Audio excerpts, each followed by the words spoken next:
এবছর তীব্র তাপপ্রবাহের মধ্যেই সৌদি আরবে শুরু হয়েছে পবিত্র হজ। হজের 5 দিনই তাপমাত্রা পারদ উঠানামা করে 40 থেকে 44 ডিগ্রি সেলসিয়াসে। হজ পালনে বিপুল সংখ্যক মানুষ একসঙ্গে জড়ো হওয়ায় মুসল্লিদের গরম অনুভূত হয় আরও বেশি। তাই যে যেভাবে পেরেছে গরম থেকে বাঁচতে নিয়েছে উপযুক্ত ব্যবস্থা। কেউ কেউ ছাতা ও ছোট ফ্যান সঙ্গে রেখেছেন। ব্যক্তিগত পর্যায়ের পাশাপাশি সৌদি সরকারের পক্ষ থেকে গরমের ক্ষতি মোকাবেলায় নেওয়া হয় অনেক পদক্ষেপ। কয়েক কিলোমিটার পরপরই বসানো হয় বাতাসে পানি ছিটানোর মেশিন, করা হয় পর্যাপ্ত সুপেয় পানির ব্যবস্থা। তবে এতেও শেষ রক্ষা হয়নি অনেকের। তীব্র গরমে হিট স্ট্রোকে মৃত্যু হয় অনেক মুসল্লির।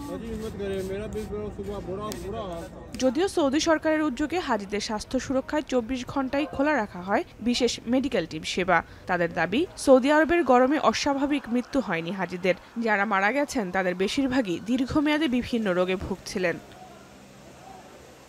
হজের সময়টাতে প্রায় প্রতিদিনই 20 থেকে 30 হাজার মুসল্লি অতিরিক্ত গরমে অসুস্থ হয়ে যান। প্রাথমিক চিকিৎসা ও পর্যাপ্ত বিশ্রামে তারা পরে সুস্থ হয়ে ওঠেন বলে জানায় দেশটির স্বাস্থ্য বিভাগ।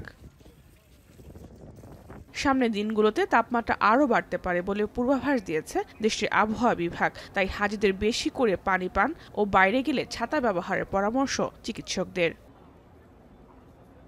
বুধবার সূর্যাস্তের পর থেকে সুবহে সাদিক পর্যন্ত সময়ের মধ্যে মিনায় শয়তানকে পাথর নিক্ষেপের মধ্য দিয়ে শেষ হবে এবছরের হজের আনুষ্ঠানিকতা। আর 20 জুন শুরু হবে হাজিদের দেশে ফেরার প্রথম ফ্লাইট।